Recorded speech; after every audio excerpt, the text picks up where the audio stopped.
जय श्री राधे, जय श्री राधे। हमारे अखंड भारत चैनल पर आप सभी का स्वागत है। मैं आपको पुत्रदायी एकादशी महात्म्य की कथा सुनाने जा रही हूँ।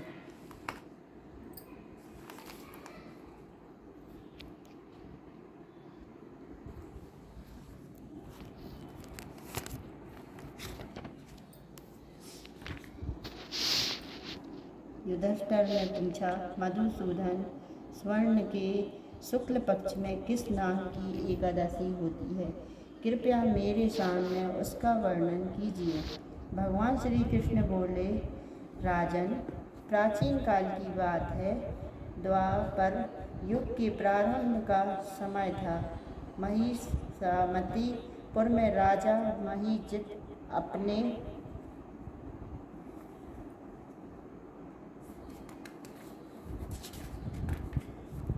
अपने राज्य का पालन करते थे, किंतु उन्हें कोई पुत्र नहीं था।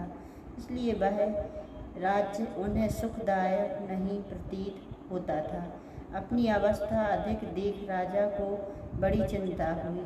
उन्होंने प्रजा वर्ग में बैठकर इस प्रकार कहा, प्रजाजनों, इस जन्म में मुझसे कोई पातक नहीं हुआ। मैंने अपने खजाने में अन्याय से कमाया हुआ धन नहीं जमा किया।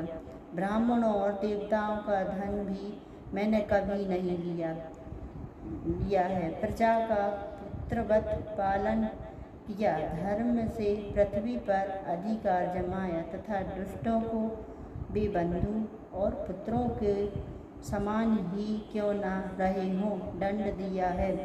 श्रेष्ठ पुरुषों का सदा सम्मान किया और किसी को देश का पात्र नहीं समझा। फिर क्या कारण है जो मेरे घर में आज तक पुत्र उत्पन्न नहीं हुआ? आप लोग इसका विचार करें। राजा के ये वचन सुनकर प्रजा और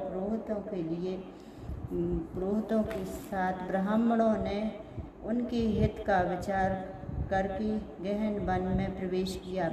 राजा का कल्याण चाहने वाले वे सभी लोग इधर उधर घूमकर ऋषि सेवित आश्रमों की तलाश करने लगे। इतने में ही उन्हें मुनि ज्येष्ठ लोमश का दर्शन हुआ। लोमश जी धर्म के तत्वज्ञ, संपूर्ण शास्त्रों के विशिष्ट विद्वान, दीर्घायु और महात्मा हैं। उनका शरीर लोम से भरा हुआ है। वे ब्रह्मा जी के समान तेजस्वी हैं।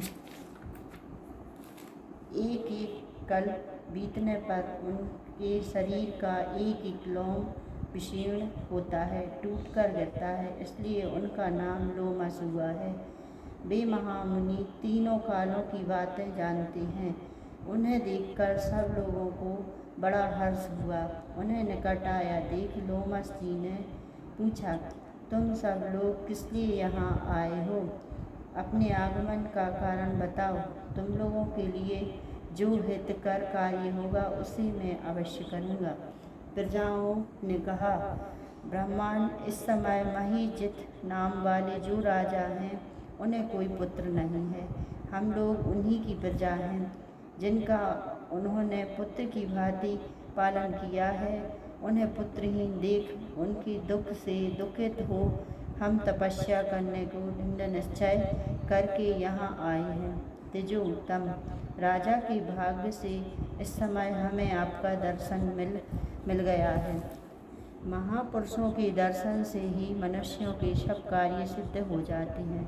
मुनि, अब हमें उस उपाय का उपदेश कीजिए जिससे राजा को पुत्र की प्राप्ति हो। उनकी बात सुनकर महर्षि लोमश 2 घड़ी तक ध्यान मग्न हो गए।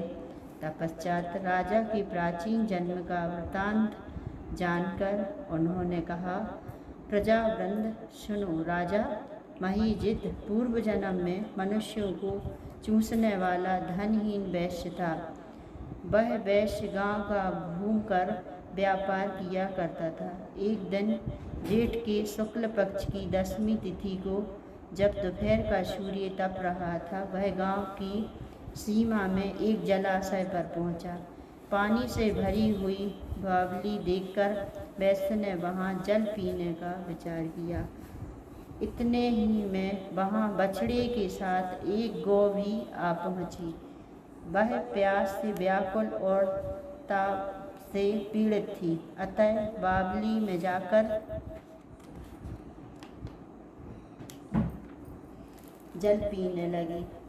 वैश्य ने पानी पीती हुई गाय को हाँककर दूर हटा दिया और स्वयं पानी पिया। उसी पाप कर्म के कारण राजा इस समय पुत्रहीन हुए हैं। किसी जन्म के पुण्य से इन्हें अंकटक राज्य की प्राप्ति हुई है। प्रजाओं ने कहा, मुनि पुराण में सुना जाता है कि प्रायश्चित रूप पुण्य से पाप नष्ट होता है, अतः पुण्य का उपदेश कीजिए जिससे उस पाप का नाश हो जाए।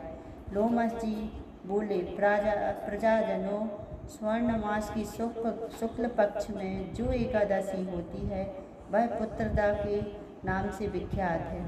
वह मनोवांछित फल प्रदान करने वाली है। तुम लोग उसी का व्रत करो। यह सुनकर प्रजाओं ने मुनि को नमस्कार किया और नगर में आकर विधि पूर्वक पुत्रदा एकादशी के व्रत का अनुष्ठान किया। उन्होंने विधि पूर्वक जागरण भी किया और उसका निर्मल पुण्य राजा को दे दिया। तपश्चात रानी ने गर्भ धारण किया और प्रसव का समय आने पर बलवान पुत्र को जन्म दिया। इसका महात्म्य सुनकर मनुष्य पाप से मुक्त हो जाता है तथा यह लोक में सुख पाकर परलोक में स्वर्गीय गति को प्राप्त होता है। आपको हमारी पुत्रदा एकादशी कथा अच्छी लगी हो तो चैनल को लाइक करें आप। राधे राधे।